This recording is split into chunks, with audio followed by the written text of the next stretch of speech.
कश्मीर को आतंक ने तबाह कर दिया। आतंकवादियों के हाथों हजारों निर्दोष लोग मारे गए।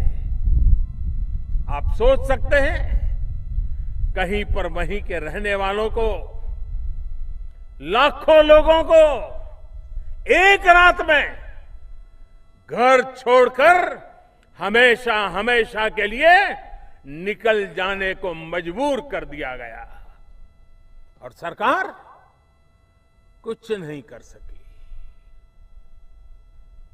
आतंकियों की हिम्मत बढ़ाने वाली यही सोच थी। सरकार को, प्रशासन को कमजोर करने वाली यही सोच थी। क्या कश्मीर को ऐसे ही चलने देते जैसे वो चल रहा था? साथियों, जम्मू कश्मीर में आर्टिकल 370 ये कहकर लागू हुआ था कि अस्थायी है।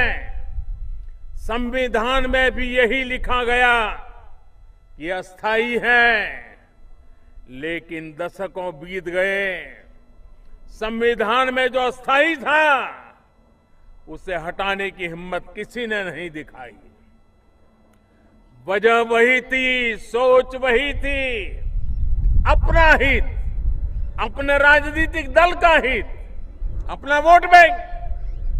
क्या हम अपने देश के नौजवानों को ऐसा भारत देते जिसमें कश्मीर में आतंकवाद पनपता रहता, जिसमें निर्दोष लोग मारे जाते रहते, जिसमें तिरंगा का अपमान होता रहता और सरकार तमाशा देखती रहती?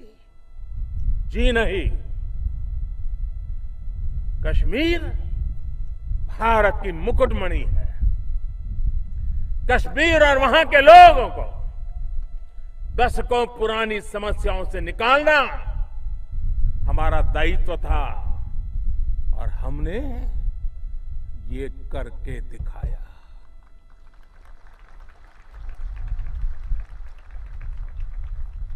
70 साल बाद वहां से आर्टिकल 370 को हटाया जा चुका है।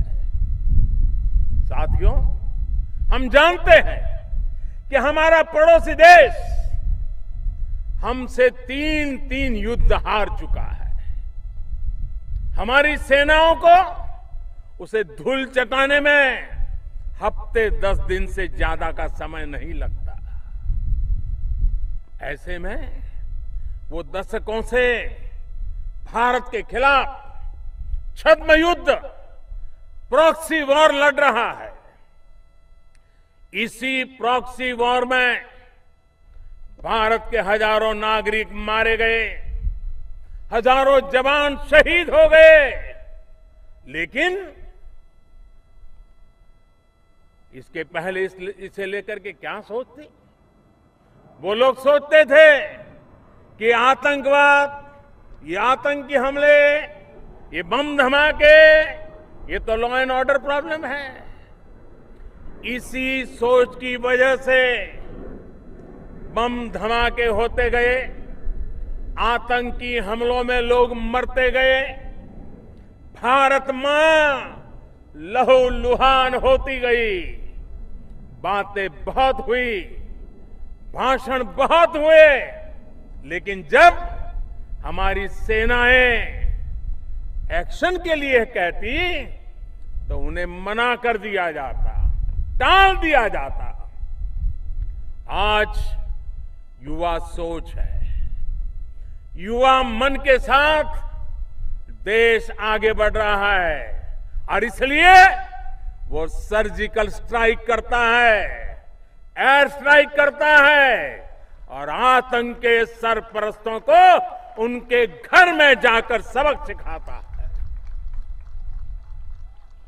इसका परिणाम क्या हुआ है वो आप भी देख रहे हैं। आज सिर्फ जम्मू कश्मीर में ही नहीं बल्कि देश के अन्य हिस्सों में भी शांति कायम होती चली जा रही है।